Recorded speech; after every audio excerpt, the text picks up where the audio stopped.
भगवान शिव ने बताया, इन 4 लोगों का भूल कर भी नहीं करना चाहिए अपमान। दोस्तों, भगवान शिव और माता पार्वती एक बार कैलाश पर्वत पर बैठे थे, तो भगवान शिव माता पार्वती से कहते हैं, पार्वती, मनुष्य कितना भी गरीब क्यों ना हो, इन 4 व्यक्ति को अपने साथ हमेशा रखना चाहिए, इनका कभी अपमान नहीं करना चाहिए। फिर माता पार्वती कहती हैं, हे देवों के देव महादेव, इस कलयुग में वह कौन 4 व्यक्ति हैं जिसे किसी भी मनुष्य को अपने साथ रखने चाहिए। फिर भगवान शिव कहते हैं, हे पार्वती, आज मैं पृथ्वी लोक पर एक सर्प का रूप धारण करके एक बूढ़ी महिला के पास जाऊंगा। तो बूढ़ी महिला कितने वर्षों से मेरी आराधना कर रही है। हे देवी, अगर आप इसे ध्यान से सुनेंगे तो आपको पता चलेगा कि मनुष्य उन गलतियों से बचेंगे जो मनुष्य को बड़े पाप का भागीदार बना देती हैं, और मैं यह भी बताऊंगा कि कैसे गरीब से इंसान कौन सी गलतियां कर बैठता है जिनके कारण वह हमेशा गरीबी के चक्रव्यूह में फंसा रहता है। इसलिए हे देवी, इस कहानी के जरिए पृथ्वी लोक पर हर मनुष्य को यह अमूल्य जानकारी मिलने वाली है। तो दोस्तों, आप भी इस कहानी को ध्यान से सुनें। अगर आप यह कहानी सुन रहे हैं तो पूरा सुनिएगा, इसके अधूरा मत छोड़िएगा, जाने की गलती न करिएगा, क्योंकि इस पवित्र कथा को पूरा सुनने से मनचाहा फल की प्राप्ति होती है। इसलिए इस कथा को पूरा सुने। अगर आप शिव भक्त हैं तो भोलेनाथ का अनादर न करें। फिर भगवान शिव कहते हैं, हे मनुष्य के जीवन में कब कौन सी बात काम आ जाए पता नहीं। हे देवी, आपके अक्सर देखा होगा कि पृथ्वी लोक पर परिवार की महिलाएं अधिकतर विवादों में शामिल होती हैं। कभी किसी एक बात पर तो कभी किसी दूसरी बात पर उनके बीच झगड़े होते ही रहते हैं। परिवार में अक्सर छोटी छोटी बातों के लिए भी तनाव हो जाता है, लेकिन जिनके बड़े परिवार होते हैं वह तो आपसी विवादों को कभी खत्म ही नहीं होने देते।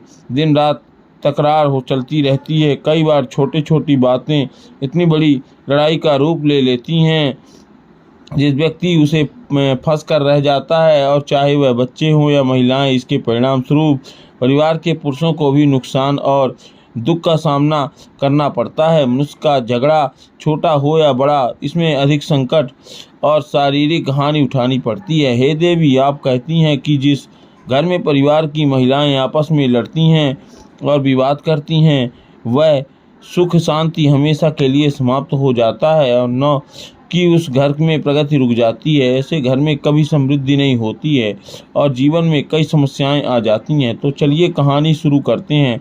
भगवान शिव कहते हैं कि एक गांव में एक वृद्ध महिला अपने 2 बेटों के साथ रहती थी। उसका पति पहले ही गुजर चुका था और उसके पास केवल 2 बेटे थे, और इस प्रकार उनके परिवार में कुल 3 सदस्यों थे। उनकी ज़मीन भी बहुत कम थी और वह अपने बेटों के साथ मिलकर उस छोटी सी ज़मीन पर काम करती थी। उसके बेटे बहुत मेहनती थे। उन दोनों का जीवन एक छोटी सी ज़मीन से चलता था। समय के साथ जब बेटे का विवाह योग्य हो गए तो उस वृद्ध महिला ने उनकी शादी करवा दी और घर में 2 बहुएं आ गईं।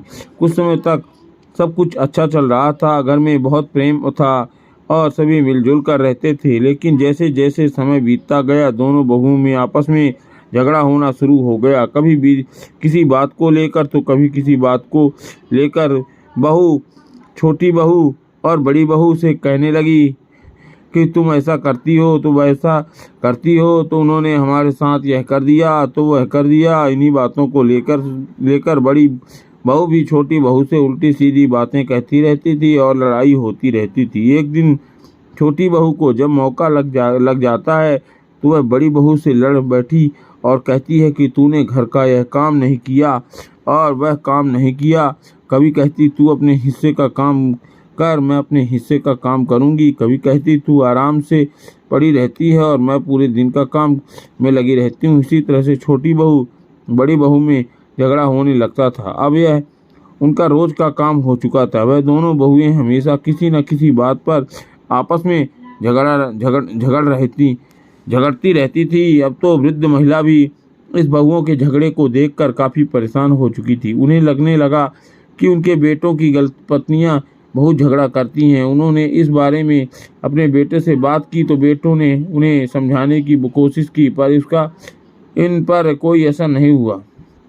एक दिन उस वृद्ध महिला ने सोचा कि अब जब हम तीनों लोगों घर में रहते हैं तो थोड़ी सी जगह में हमारा गुजारा हो जाता है और हम 5 लोग हो गए हैं, इसलिए हमारा घरेलू खर्च पूरा नहीं हो पा रहा है। शायद यही कारण है कि झगड़ा हो रहा है। इसी वजह से वृद्ध महिला ने अपने दोनों बेटों से कहा, बेटा तुम लोग परदेश चले जाओ और कोई नौकरी ढूंढकर पैसे कमाओ ताकि धन लेकर जा सको और यह झगड़ा खत्म हो सके, क्योंकि जब घर में पैसे आएगा तो ज़रूरतें पूरी होने लगेंगी और आपसी लड़ाई रुक जाएगी। अक्सर कहा जाता है कि घर में लड़ाई झगड़े का एक ही कारण होता है, पैसे की कमी। जब व्यक्ति के पास पैसे नहीं होते तो उसकी रोज़मर्रा की ज़रूरत पूरी नहीं होती है तो यह परेशान होने लगता है। दूसरा कारण लड़ाई झगड़े का मूल कारण यह भी होता है कि व्यक्ति ज़रूरत से ज़्यादा यदि खाली बैठा रहे तो फिर उसके दिमाग में खुरापात आता रहता है और फिर वह किसी न किसी भी लड़ाई झगड़े कर ही अशांति फैलाता है। तो तीसरा कहता है, जब व्यक्ति ज़्यादा चालाकी करता है यानी व्यक्ति अपनी जिम्मेदारियों से भागता है तो अपने हिस्से के काम से भी चुराता है, सिर्फ बैठकर खाने की इच्छा करता है, तो लाजमी है कि उस घर में लड़ाई झगड़ा तो होगा ही। चौथा कारण, जब व्यक्ति ईर्ष्या करता है, जब कोई दूसरे व्यक्ति की तरक्की करते हुए देखता है और खुद को आगे नहीं बढ़ा पाता तो फिर उसे जलन होने लगती है। वैसे स्थिति में लड़ाई झगड़ा ही करता है और वह लोग अपना अधिकतम समय लड़ाई झगड़ा और चुगली में बिताते हैं। दोस्तों, दोनों पुत्रों ने वृद्ध महिला की इच्छाओं का सम्मान किया। वृद्ध महिला ने अनुमति लेकर अपनी पत्नियों को यह समझाकर कि हमारे ना रहने पर वे हमारी माँ का ध्यान रखें और वह पैसा कमाने के लिए प्रदेश चले गए। उनकी दोनों बहुएं अभी भी देवरानी जेठानी में नहीं बनती थी। एक दिन बहू को वृद्ध महिला ने समझाया कि तुम बड़ी हो और वह तुमसे छोटी है, तुम्हारे प्रति प्रदेश में धन कमा रहे हैं और तुम दोनों यहाँ आपस में झगड़ा कर रही हो, यह उचित नहीं है। तुमने छोटी है इसलिए उसकी छोटी मोटी गलतियों को सहन करना सीखो। कहा जाता है कि क्षमता धीरज रखना बड़ों को शोभा देती है। अगर छोटी गलती कर दे तो उसे क्षमा करो और समझाओ, क्योंकि तुम बड़ी हो और जो बड़े होते हैं वे सदैव सम्मान के पात्र होते हैं। अपनी सास यानी वृद्ध महिला की बात सुनकर बड़ी बहू क्रोध में चिल्लाती है और कहने लगती है कि आप छोटी बहू की वफादारी कर रही हैं, आप मुझे समझाकर उसे लड़ने के लिए उसका और मनोबल बढ़ा रही हैं। अगर यह बात सुन लेगी तो वह और ज़्यादा लड़ेगी और ज़्यादा उत्पादित करेगी और हमें भी फिर परेशानी होगी। इसका मतलब यह है कि आप उसे लड़ाई करने का मौका दे रही हैं, उसे कुछ भी नहीं कहती। वृद्ध महिला ने कहा, तुम इतना गुस्सा क्यों कर रही हो? क्योंकि पहले बड़े को ही समझना चाहिए, उसके बाद छोटे को समझना चाहिए। मैं तुमको समझ रही हूँ, फिर छोटी को भी समझाऊं। दोस्तों, वृद्ध महिला की बात सुनकर बड़ी बहू ने थोड़ा बहुत काम किया और गुस्से में चली गई। इधर उधर अगले दिन फिर लड़ाई होती है तो छोटी बहू के पास जाकर बुढ़िया समझाती हैं कि कहती हैं, देखो बहू, वह तुमसे बड़ी है और तुम छोटी हो, फिर ऐसे क्यों झगड़ी हो? घर में बार बार क्यों लड़ाई करती हो? तेरा पति यानी मेरा बेटा तो घर पर नहीं है, वह प्रदेश पर पैसे कमाने गया है और तुम यहाँ झगड़ रही हो, यह ठीक नहीं है। मोहल्ला में पड़ोसियों के लोग देखकर हम पर हंसते हैं, इसलिए घर में शांति और प्यार से रहो। जब घर में प्रेम होता है तो धन और समृद्धि अपने आप आती है। छोटी बहू ने सोचा कि यह वृद्ध महिला बड़ी बहू का पक्ष ले रही है। छोटी बहू कहने लगी, अरे बुढ़िया, तुम ज़्यादा हमें समझाने की कोशिश मत करो, नहीं तो मैं तुम्हारा भी अपमान कर बैठूंगी। मैं जानती हूँ तुम अपनी बड़ी बहू को बहुत चाहती हो और मुझे फूटी आँख से भी नहीं देखती हो। दोस्तों, छोटी बहू को समझाकर वृद्ध महिला भी चली गई और विचार करती है कि इन दोनों की बुद्धि खराब है, यह मानेंगी नहीं। इन्हें समझाओ तो यह उल्टा मुझसे ही सवाल करती हैं, मुझसे ही लड़ने की बात करती हैं। फिर वृद्ध महिला ने विचार किया, इससे तो अच्छा यही है कि आप भी अपनी इज्जत यदि बचानी है तो इन्हें समझाना बंद करना होगा। कहते हैं, जहाँ पर अपनी बात की कोई अहमियत ना हो वहाँ बोलने से अच्छा है चुप रहना चाहिए। यदि आप वहाँ बोलने जाएंगे तो आप उनके दुश्मन बन जाएंगे। वृद्ध महिला सोचने लगी कि मेरी बात किसी को पसंद नहीं आ रही, उल्टा यह दोनों मुझ पर हावी हो रही हैं। अगर किसी दिन हाथ उठा दिया यदि हम दोनों, तो यह कभी मुझे मारने लगेंगी तो मैं अपना मुंह दिखाने लायक नहीं रहूंगी। इसलिए उन्हें समझाना मेरे लिए मुश्किल है। दोनों बहुएं अपनी सास यानी बुढ़िया से बहुत घृणा करने लगीं। कोई भी उनसे खाने के बारे में नहीं पूछता। बुढ़िया को खुद ही रसोई में जाकर खाना लेना पड़ता है। वह बुढ़िया से इतनी नफरत करने लगी कि दोनों बहुएं बुढ़ियों को अपने घर में रखना नहीं चाहती थी। वह सोचती थी कि काश यह बुढ़िया घर से भाग जाए, मर जाए, लेकिन उन्हें ऐसा नहीं हुआ। बहाना नहीं मिल पा रहा था, जिसके वह कारण वह बुढ़िया को घर से बाहर निकाल नहीं सकी। दोस्तों, अगला दिन होता है तो उन्होंने अपनी लड़ाई फिर शुरू कर दी। तब वृद्ध महिला ने एक कट्टा उठाया और घास काटने के लिए जंगल में चली गई, क्योंकि कहते हैं व्यर्थ की लड़ाई झगड़ा अपने कानों से सुनना भी नहीं चाहिए। अगर आप खड़े होकर वह लड़ाई सुनेंगे तो आप हो सकता है कि आपको बोलना भी पड़ जाए, इसलिए सबसे अच्छा तरीका है वहाँ से निकल जाओ। वृद्ध महिला घास काटने के लिए जंगल में चली गई और शाम को लौटकर आई। तब तक उन दोनों की लड़ाई खत्म हो चुकी थी। इसी तरह से जब अगला दिन आया, उनकी लड़ाई शुरू हो जाती है। बुढ़िया अपना कट्टा उठाती हैं और घास काटने के लिए जंगल की ओर निकल जाती हैं। यह सब देखकर वह भगवान भोलेनाथ को याद करती हैं और उस वृद्ध महिला की यह दशा देखकर भगवान शिव एक सर्प का रूप धारण कर उस जंगल में जाते हैं। जब वह वृद्ध महिला जंगल में घास काट रही थी, तभी उसके पास एक विशाल सर्प जो भगवान शिव थे वह वहां आ गए। विशाल सर्प को देखकर वृद्ध महिला भय से कांपने लगी। उसे लगा कि आज उसकी जान नहीं बचेगी और सर्प उसे निश्चित रूप से खा जाएगा। यह भय से कांप दी मृत महिला को देखकर सांप ने मनुष्य की भाषा में बोलना शुरू किया और कहा, माता तुम डरो मत, मैं तुम्हें कोई हानि नहीं पहुंचाऊंगा और यहाँ तुमसे अपना दुख साझा करने के लिए आया हूँ, क्योंकि मैं बहुत परेशान हूँ और दुखी हूँ। सर्प ने मनुष्य की भाषा में बोलने पर वृद्ध महिला के दिल को कुछ शांति मिली। उसने एक गहरी सांस ली और सोचा कि सर्प मनुष्य की आवाज़ में बोल रहा है। फिर वृद्ध महिला ने पूछा कि हे नाग देवता, बताइए आपकी क्या परेशानी है। तब नाग कहते हैं, माता कई दिनों से मैं भूखा हूँ, मुझे खाने के लिए कुछ नहीं मिल रहा। यदि आप मुझे कुछ खाने को दे दें तो मेरे प्राण बच जाएंगे। मैं बिल्कुल मरने की कगार पर पहुँच चुका हूँ, क्योंकि मैं जिस आश्रम पर रहता था उस आश्रम के जो ऋषि थे अब उनका देहांत हो चुका है। वह एक गाय पालते थे, उस गाय को दूध पिलाते थे और स्वयं भी पीते थे। उसी से मैं जीवित था, लेकिन हमारा पालन करने वाले, मुझको दूध पिलाने वाले हमारे जो ऋषि थे वह इस दुनिया को छोड़कर चले गए। यदि आप मेरे लिए कहीं से दूध ला सकें तो यह आपकी बड़ी कृपा होगी। हमारी जान तो बचा लीजिए, यदि थोड़ा दूध मिल जाए तो हमें पिला दीजिए। दोस्तों, जब वृद्ध महिला ने यह सुना तो नाग के दुख को सुनकर बुढ़िया की आंखों में आंसू आ गए और उसने कहा, हे नाग देवता, आप चिंता न करें, आज मैं आपको दूध अवश्य पिलाऊंगी। आप यहीं पर रुको, मैं आपके लिए दूध लेकर आती हूँ। वह बुढ़िया नाग देवता से बात करने के लिए अपने घर लौट गई। जैसे ही रोज होता है, दो बहुएं देवरानी और जेठानी तैयार होकर आपस में झगड़ने लगी। इस बीच बुढ़िया सोचने लगी कि किसके घर से दूध लेकर जाऊं। अगर वह बड़ी वाली के घर से दूध ले जा रही है तो और उसे पता चल गया तो वह उससे झगड़ने लगेगी, और अगर छोटी बहू के घर से दूध ले जाती हूँ तो उसे पता चल जाएगा तो वह भी उससे झगड़ने लगेगी। आखिरकार उसने सोचा कि वह एक दिन बड़ी वाली के घर से और दूसरे दिन छोटी वाली के घर से दूध ले जाएगी। इससे उन्हें पता भी नहीं चलेगा और नाग देवता को दूध पिला दिया करूंगी। दोस्तों, वृद्ध महिला ने वैसे ही किया। बड़ी वाली के घर से और उसने थोड़ा सा दूध लिया और दूध को लेकर कट्टे में छुपाकर घास लेने के लिए जंगल में चली गई। तब वह नाग देवता भी वहां आ जाते हैं और कहते हैं, हे माता, मेरे लिए खुद दूध लेकर आई हो। फिर बुढ़िया कहती है, हाँ नाग देवता, मैं आपके लिए दूध लेकर आई हूँ। उस बुढ़िया ने तुरंत वह दूध नाग देवता के आगे रख दिया। उस नाग देवता ने दूध पी लिया और उसे शांति मिली। तब वह नाग देवता कहने लगे, माता, आपने आज हमारी जान बचा ली। आपके लिए मेरे ऊपर बहुत उपकार किया है, मैं आपको मदद को जीवन भर नहीं भूलूंगा। बुढ़िया ने कहा, हे नाग देवता, मैं आपको एक और प्रश्न करना चाहती हूँ।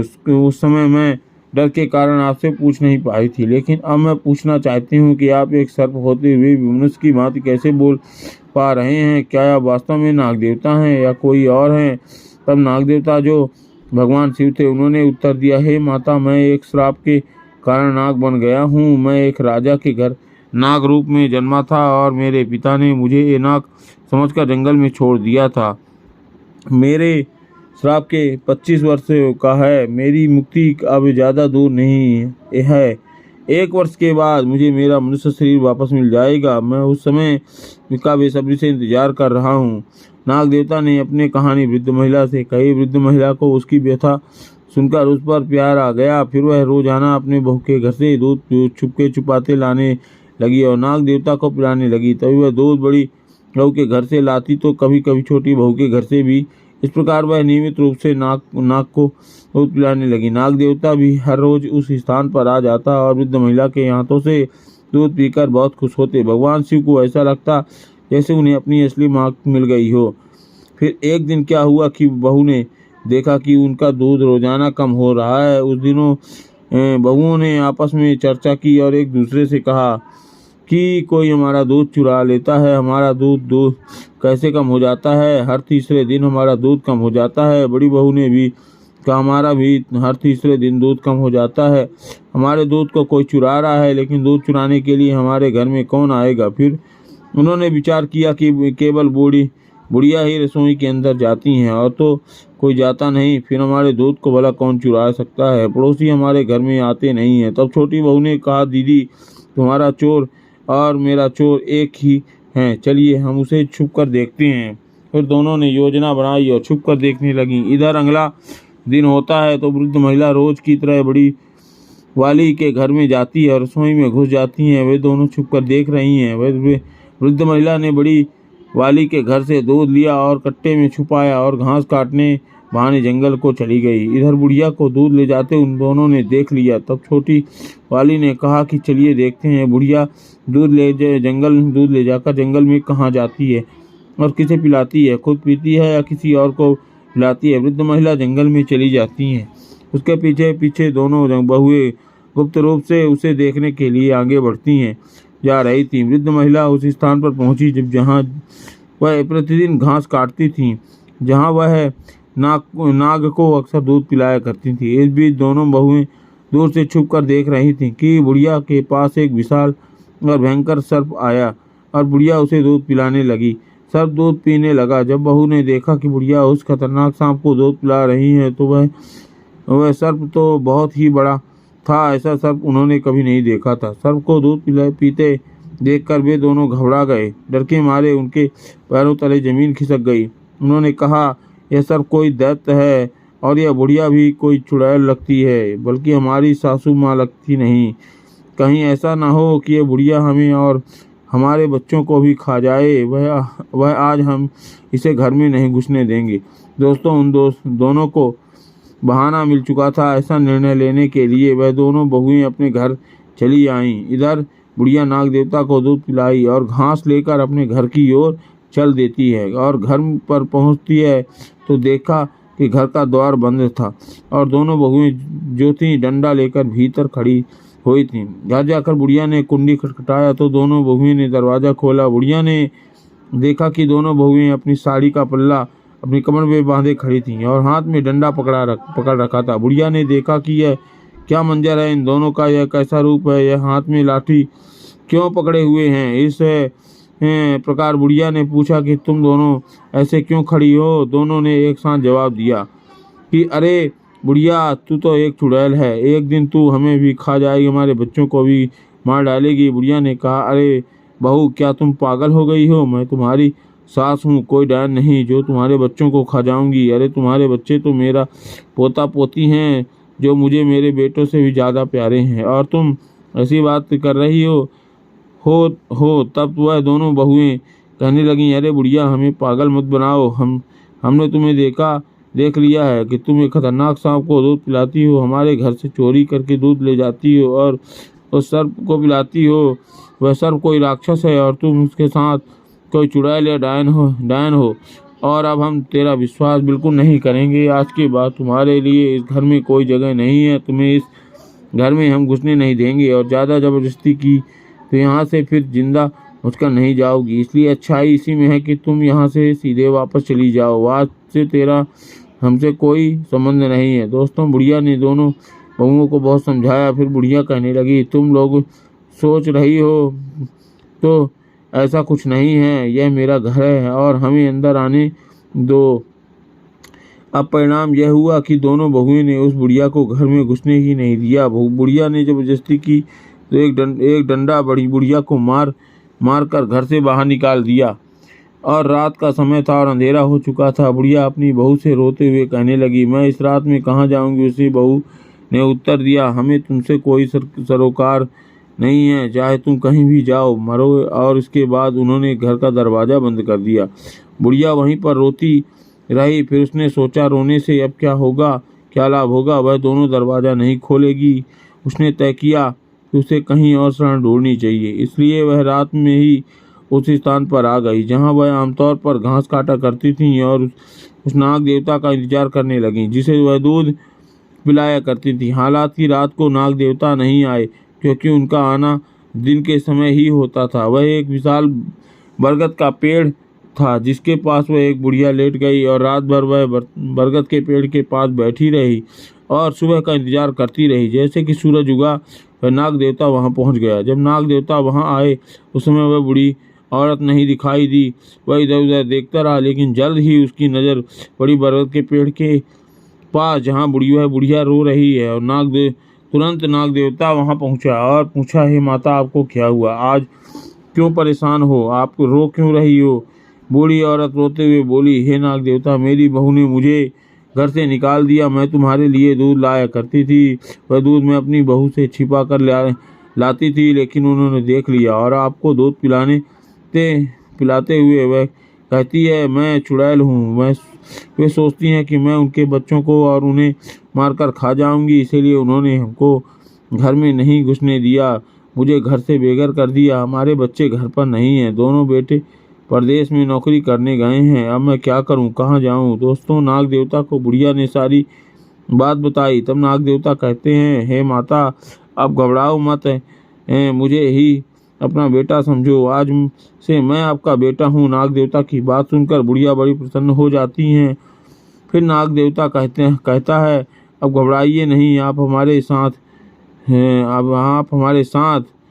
इसके पश्चात वह नाग देवता बुढ़िया माता को साथ लेकर घने वन में चला जाता है। आगे आगे नाग देवता चलते और उसके पीछे वृद्ध माता। वे एक विकराल जंगल में पहुंचे जहां नाग देवता बुढ़िया माता को लेकर आते हैं। जहां वह आश्रम में दूध पीने जाता था, नाग बुढ़िया को उस आश्रम तक ले जाता है और बुढ़िया पूछती है, बेटा, यह आश्रम किसका है? तो वह बहुत ही मनोरम है। तब नाग देवता कहता है, यह आश्रम एक ऋषि महात्मा का था जो अब परमात्मा को प्यारे हो गए, उनका देहांत हो गया है। अब यहाँ ही पर ही रहता है और इसी आश्रम में मुझे उस साधु ने उसका दूध पिलाया था। गाय भी यही कहीं आसपास होगी, वह बेचारी भटक रही होगी। अगर वह हमें देख लेगी तो निश्चित ही यहाँ आ जाएगी। कुछ समय पश्चात वह गाय भी वहाँ आ गई। गाय के थन दूध से भरे हुए थे। तब नाग देवता कहते हैं, हे माता, इस गाय का दूध निकालिए और आप भी पी लीजिए और हमें भी पिलाइए। गाय का दूध निकालती हैं और उसके बाद उस नाग को दूध पिलाती हैं और स्वयं भी पीती हैं। फिर नाग कहता है, हे माता, अब आप घबराइए नहीं, आप निश्चित होकर इस आश्रम पर रहें। यह गाय हमारे लिए दूध देगी। यहाँ ऋषि महात्मा की कृपा है। वह एक अपनी कृपा छोड़कर यहाँ से चले गए। ऋषि महात्मा की कृपा से यहाँ अन्नपूर्णा वास करती रहती हैं। यहाँ पर रहने वाले को किसी चीज़ की कोई कमी नहीं महसूस नहीं होती है। खाने पीने की हर चीज़ यहाँ उपलब्ध होती है। आप कुछ भी खाएं, कुछ भी बनाएं। दोस्तों, यह सुनकर बुढ़िया और भी ज़्यादा खुश हो जाती है और फिर अपने बेटे नाग देवता के साथ में वह वहाँ बुढ़ापा वहीं आराम से रहने लगती है। नाग देवता हर दिन घूमने निकल जाता था और शाम को वापस आ जाता था। जब बुढ़िया और गाय वहीं चैन से रहते थे। गाय भी हर रोज़ घास खाने जाया करती थी और शाम को वापस लौट कर आ जाती थी। शाम के समय वे तीनों एक साथ बैठकर भोजन करते थे और आश्रम में प्यार से रहते थे। लेकिन एक दिन की बात है जब नाग देवता, जो हर दिन की तरह घूमने गया, शाम हो गई, वापस नहीं आया। इससे बुढ़िया को बहुत चिंता होने लगी, क्योंकि वे तीनों के साथ में भोजन किया करते थे। शाम को गाय तो आ गई, लेकिन नाग देवता नहीं आए। बुढ़िया इंतजार करती थी उसका बेटा नाग देवता। इतना अंधेरा हो जाने के बावजूद वापस नहीं आए। दोस्तों, बुढ़िया रात भर अपने बेटे नाग देवता का इंतजार करती थी। उसने कुछ भी नहीं खाया, पूरी रात भूखी रही, लेकिन फिर भी वह नाग देवता लौटकर नहीं आए। अगला दिन होता है तो स्वयं बुढ़िया नाग देवता को ढूंढने के लिए जंगल की ओर चल देती है। बुढ़िया नाग देवता को ढूंढते ढूंढते जंगल में निकल गई। जंगल में उसने देखा कि वही उसका बेटा नाग देवता जमीन पर गिरा पड़ा था, और वह नाग देवता उस पेड़ की टहनियों में दबा हुआ था। नाग देवता को टहनियों के नीचे दबा हुआ देखकर बुढ़िया व्याकुल हो जाती है और वह गाय की सहायता से टहनियों को हटाती है। दोस्तों, वह नाग देवता काफ़ी घायल और जख्मी हो चुके थे। बुढ़िया पूछती है, बेटा से सब कैसे हुआ? इस पर नाग देवता अपनी पूरी कहानी बताता है। हे माता, जब शाम को आश्रम लौट रहा था तो एक भयानक तूफान आ गया था। तूफान के आने से मैं एक पेड़ पर चढ़ गया, लेकिन तूफान के झोंके से वह पेड़ गिर गया और मैं उसके नीचे दब गया। मैंने निकलने की बहुत कोशिश की, पर सफल नहीं हो पाया। मैं सोचता रहा कि मेरी माँ मेरा इंतजार कर रही होंगी, पर मैं बाहर नहीं आ पाया। मुझे चोट भी लग गई। इससे बाद बुढ़िया कहती है, बेटा तुम घबराओ नहीं, आओ मैं तुम्हारी चोट का इलाज कर देती हूँ। दोस्तों, इस तरह से बुढ़िया अपने नाग देवता को आश्रम ले जाती है और कुछ औषधि को पीस कर लाती है। फिर वह उन्हें मिलाकर लेप तैयार करती हैं और उस नाग के घायल पर शरीर पर लगा देती हैं। रोजाना इस लेप को लगाने से धीरे धीरे उसके घाव भरने लगे। इस लेप को लगाते हुए बुढ़िया ने उसे पूरी तरह से ठीक कर दिया और 1 साल बीत जाने के बाद भगवान शिव नाग देवता का रूप छोड़कर फिर मनुष्य के रूप में आ जाते हैं। वह बेहद ही सुंदर राजकुमार बन जाते हैं। उन्हें एक सुंदर और रूपवान राजकुमार के रूप में देखकर बुढ़िया बहुत खुश होती है और बार बार उन्हें प्यार से छूती है। और बुढ़िया माता की खुशी का ठिकाना नहीं रहा। फिर वह कुछ दिनों तक उस आश्रम में रहती है। इसके बाद वह एक दिन बुढ़िया कहती है, बेटा अब हमें तुम्हारे पिता के पास ले जाना चाहिए। फिर बुढ़िया ने पूछा कि तुम कहाँ के रहने वाले हो? तुम्हारे पिता कौन है? तुमने कहा था कि तुम एक राजा के बेटे हो। चलो देखते हैं तुम्हारे पिता कैसे हैं और तुम्हारी माँ कैसी है। दोस्तों, अब तक नाग देवता से बना हुआ राजकुमार कहने लगा, नहीं, मैं बाहर नहीं जाऊंगा। उस पिता को देखकर क्या करूंगा जिस पिता ने हमें जंगल में फेंक दिया था? बुढ़िया ने समझाया, बेटा उस समय तुम एक नाग देवता के रूप में थे। उस समय तुम्हारे पिता ने डर से तुम्हें छोड़ दिया था, लेकिन अब तुम एक मनुष्य के रूप में हो तो तुम्हें देखकर तुम्हारे पिता बड़े खुश हो जाएंगे। इसलिए बेटा तुम वहाँ चलो, इसी बहाने से मैं तुम्हारे पिता से मिल लूँगी। दोस्तों, भगवान शिव जो राजकुमार व बुढ़िया माता को लेकर अपने राजमहल को चल देते हैं। चलते चलते जब वह अपने राज्य में पहुँचते हैं तो वहाँ के लोग उन्हें देखकर उस पर मोहित हो जाते हैं। सब लोग सोचते हैं कि काश यह खूबसूरत राजकुमार हमारा होता, कितना भला होता। यह दोनों उस शहर में प्रवेश करते हैं और वहाँ के चौकीदार से मिलकर पूछते हैं कि हमें राजा से मिलना है। चौकीदार उन्हें राजा के मंत्री के पास ले जाते हैं। मंत्री के पास पहुंचकर बुढ़िया माता और राजकुमार ने राजा से मिलने की इच्छा जताई। उन्होंने कहा, मंत्री जी, हम यहाँ के राजा और रानी हैं, मिलना चाहते हैं। वह कहाँ हैं? इस पर मंत्री ने उत्तर दिया, बेटा हमारे राजा और रानी इस समय मिलने के योग्य नहीं हैं। उनकी स्थिति बहुत खराब है। राजा स्वयं अपने राज्य की देखभाल नहीं कर पा रहे हैं। यहाँ का सिंहासन खाली पड़ा है। तब राजकुमार ने जिद की और बुढ़िया ने भी कहा कि नहीं मंत्री जी, कोशिश करिए कि हम उनसे मिल सकें, हमारा उनसे मिलना बहुत ज़रूरी है। तो मंत्री कहता है कि राजा साहब बहुत बीमार हैं। यह बात 25 साल पुरानी है। रानी ने एक सर्प को जन्म दिया था। राजा साहब ने जब सर्प को देखा तो वह बड़े भयभीत हो गए। उन्हें बड़ा बुरा लगा। रानी ने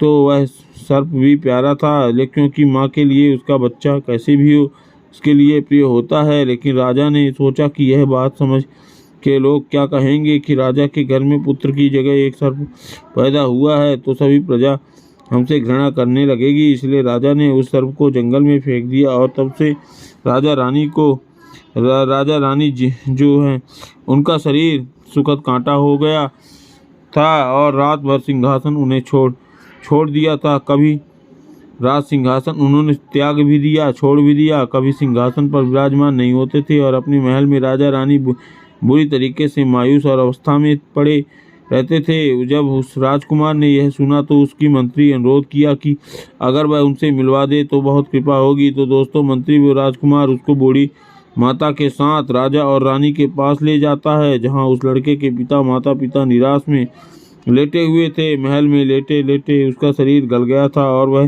सदा चिंता में डूबे रहते थे। दोस्तों फिर राजकुमार उस बुढ़िया के साथ राजा और रानी के पास जाता है और उसके पैर छूता है। जब राजकुमार अपने माता पिता के पैरों को छूता है तो राजा और रानी में एक संवेदना की लहर दौड़ जाती है। यह तो मेरा पुत्र नहीं है, यह साक्षात भगवान है, भोलेनाथ है। मेरे पुत्र का तो निधन हो गया है, उसके पैर के बाद मेरी सुबुध हो गई। और जैसे ही भगवान शिव का स्पर्श होता है एक ऐसी शक्ति आती है, दोनों एकदम से उठकर बैठ जाते हैं और कहते हैं कि हे बेटा, तुम कौन हो, कहाँ से आए हो? तुमने जब हमारे पैरों को छुआ तो हमारे अंदर किसी शक्ति का आगमन हुआ। तुम कौन हो बेटा, अपना परिचय तो दो। तब भगवान शिव अपने रूप में प्रकट हो जाते हैं और उन्हें सारी बातें बताते हैं। फिर कहते हैं यह बुढ़िया माता का आप लोग ख्याल रखें और वहां से अंतर ध्यान हो जाते हैं। दोनों इतनी कहानी सुनने के पश्चात राजा और रानी कहते हैं कि इंसान को कभी भी यह 4 चीज़ नहीं छोड़नी चाहिए। पहला बच्चा, दूसरा बुजुर्ग,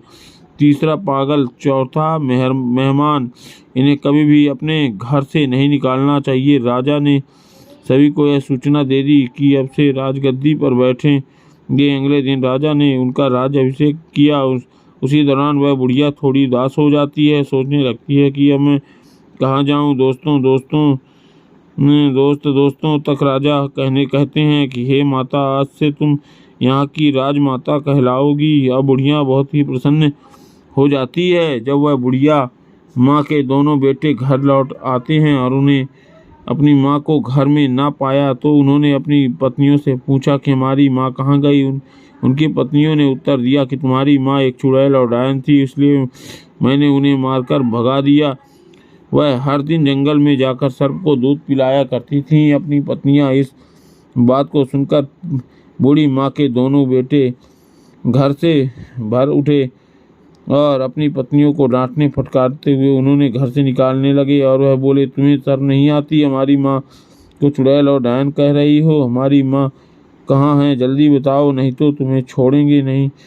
लेकिन उन बहू को असल में नहीं पता था कि बूढ़ी माँ इस समय कहाँ है। अब तो उनके पति रोजाना उन्हें डांटते फटकारते थे, उन्हें मारते पीटते थे। धीरे धीरे उनकी हालत खराब हो गई, क्योंकि ना तो उन्हें चैन से भोजन मिल पा रहा था और ना कोई सम्मान। उनके ही बच्चे उनसे नफरत करने लगे थे। सब लोग उन्हें घृणा की नज़र से देखने लगे। उन्होंने क्योंकि कहते हैं कि ना कि जो अपने बड़े बूढ़ों का अनादर करता है, अपमान करता है, उसका भी अपमान समाज करता है। उनके बच्चे भी उनका सम्मान नहीं करते थे। दोनों बेटों को यह पता चला कि उनकी माँ जो वह एक राज्य की राजमाता, तो फिर दोनों बेटे बड़े खुश होते हैं और सोचते हैं कि हमारी माँ बड़ी दयालु स्वभाव की थी, जो रोज़ भगवान शिव की पूजा करती थी। इसी प्रकार भगवान शिव ने उन्हें कितना अच्छा पद प्रदान किया है। बेटों को सुनकर यह बहुत आनंद आता है और इसके बाद वे राज दरबार में जाते हैं। राजा की सहायता से अपनी वृद्ध माता राजमाता से मिलते हैं और उनसे कहते हैं, हे माता, हे माँ, अब आप घर चलिए, हम आपको लेने आए हैं। तो वह वृद्ध माँ कहती हैं, मेरे बेटे, मैं यहाँ रहकर खुश हूँ। यहाँ हमारे पास एक और बेटा है। तुम बिना किसी चिंता के जाओ, मेरा आशीर्वाद तुम्हारे साथ है। अपनी पत्नी और बच्चों के साथ सुखपूर्वक जीवन व्यतीत करो। इस पर अपनी माँ का आशीर्वाद प्राप्त कर दोनों भाई घर लौट आते हैं। वृद्ध माँ, बेटा और पोता तो अपने जीवन में खुश थे, लेकिन उनकी बहुएं दुखी थीं। भगवान शिव उन्हें अपने कर्मों का फल दे रहे थे। इतना कहकर भगवान शिव इस कथा को समाप्त करते हैं। दोस्तों, जीवन में एक बात हमेशा ध्यान रखना कि अपने माता पिता, घर के बड़े बुजुर्गों के साथ दुर्व्यवहार कभी ना करें और माँ बाप को घर से कभी मत निकालना, उनकी सेवा करें। जो लोग अपने माता पिता की सेवा नहीं करते, भगवान उन्हें अवश्य दंडित करते हैं। दोस्तों, आज की यह वीडियो अच्छी लगी हो तो हमारे चैनल को सब्सक्राइब जरूर करिएगा, और अगर आप भगवान के शिव सच्चे भक्त हैं तो चैनल को सब्सक्राइब और वीडियो को लाइक करके कमेंट में हर हर महादेव अवश्य लिखिएगा। आपका दिन मंगलमय हो और आपको ढेर सारी शुभकामनाएं।